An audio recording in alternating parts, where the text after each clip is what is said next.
വിരാട് കോഹ്ലി ക്രീസിൽ മാത്രമല്ല ബിസിനസ് രംഗത്തും താരമാണ്. എന്നാൽ അദ്ദേഹം ഒരു വിജയിച്ച സംരംഭകനാണോ എന്ന് ചോദിച്ചാൽ പൂർണ്ണമായും അല്ല. കോഹ്ലി തുടങ്ങിയ ചില സംരംഭങ്ങൾ പ്രതീക്ഷിച്ച രീതിയിൽ മുന്നേറാൻ കഴിയാതെ വെല്ലുവിളികളെ നേരിട്ടിട്ടുണ്ട്. 18 ബ്രാൻഡ്. വിരാട് കോഹ്ലി പൂമയ്ക്കൊപ്പം ആരംഭിച്ച 18 lifestyle and sportswear brand തുടക്കത്തിൽ വലിയ പ്രശംസ നേടി. എന്നാൽ 2025-ൽ പ്യൂമ മുന്നോട്ട് വെച്ച 300 കോടി രൂപയുടെ പുതുക്കൽ ഓഫർ നിരസിച്ച് കോഹ്ലി ബ്രാൻഡ് സ്വതന്ത്രമായി വളർത്താൻ തീരുമാനിച്ചു. എന്നാൽ കാര്യങ്ങൾ വിചാരിച്ച രീതിയിൽ ഫലം കണ്ടില്ല. 2025 അവസാനത്തോടെ കോഹ്ലി 18 അജിലിറ്റാസ് എന്ന കമ്പനിക്ക് വിറ്റു. Wrong fashion brand. കോഹ്ലിയുടെ പിന്തുണയുള്ള ക്ലോത്തിംഗ് ബ്രാൻഡായ റോങ്ങിന് പ്രതീക്ഷിച്ചതുപോലെ വിപണിയിൽ ശക്തമായി മുന്നേറാൻ കഴിഞ്ഞില്ല.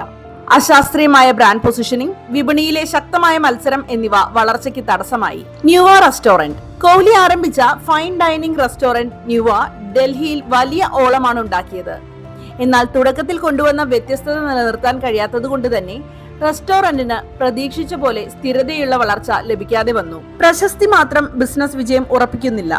ശക്തമായ മാർക്കറ്റിംഗ്, ഓപ്പറേഷൻ, സ്ട്രാറ്റജി എന്നിവ ബിസിനസ് വളർച്ചയ്ക്ക് അനിവാര്യമാണെന്നാണ് ഈ ബിസിനസ് വീഴ്ചകൾ കാണിക്കുന്നത്.